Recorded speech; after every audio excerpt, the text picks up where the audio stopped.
ignore like what I said.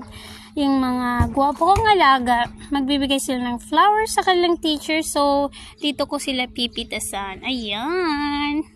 So, kukuha rin ako dyan, guys. So, since yung meron kaming, parang lalagyan ng flower bouquet. So, flowers na lang ang kulang. So, dito na ako mamimitas. Ayun, may napitas na ako. So, kukuha ko dito at saka dyan, regalo ko na rin pala kay Madam Layla.